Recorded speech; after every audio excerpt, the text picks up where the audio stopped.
The Wonderful Wizard of Oz by L. Frank Baum. Chapter 21. The Lion Becomes the King of Beasts.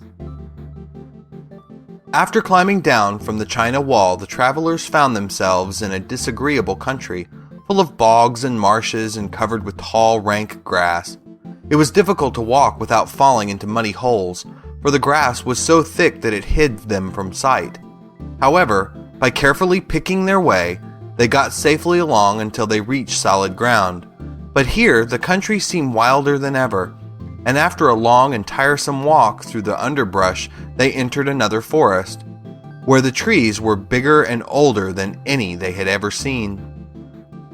"This forest is perfectly delightful," declared the lion, looking around him with joy. "Never have I seen a more beautiful place." "It seems gloomy," said the Scarecrow. "Not a bit of it," answered the lion. "I should like to live here all my life. See how soft the dried leaves are under your feet, and how rich and green the moss is that clings to these old trees. Surely no wild beast could wish a pleasanter home." "Perhaps there are wild beasts in the forest now," said Dorothy. "I suppose there are," returned the lion, "but I do not see any of them about." They walked through the forest until it became too dark to go any farther. Dorothy and Toto and the lion lay down to sleep, while the Woodman and the Scarecrow kept watch over them as usual.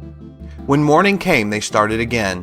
Before they had gone far, they heard a low rumble, as of the growling of many wild animals.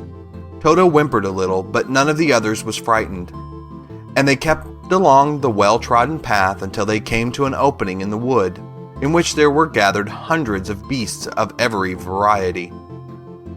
There were tigers and elephants and bears and wolves and foxes and all the others in the natural history, and for a moment Dorothy was afraid.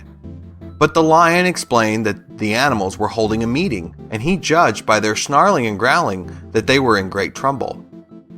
As he spoke, several of the beasts caught sight of him, and at once the great assemblage hushed as if by magic. The biggest of the tigers came up to the lion and bowed, saying, "Welcome, O King of Beasts. You have come in good time to fight our enemy and bring peace to all the animals of the forest once more." "What is your trouble?" asked the lion quietly. "We are all threatened," answered the tiger, "by a fierce enemy which has lately come into this forest. It is a most tremendous monster, like a great spider, with a body as big as an elephant and legs as long as a tree trunk. It has 8 of these long legs, and as the monster crawls through the forest, he seizes an animal with a leg and drags it into his mouth, where it eats it as a spider does a fly. Not one of us is safe while this fierce creature is alive, and we had called a meeting to decide how to take care of ourselves when you came among us." The lion thought for a moment. "Are there any other lions in this forest?" he asked. "No. There were some, but the monster has eaten them all. And besides, there were none of them nearly so large and brave as you."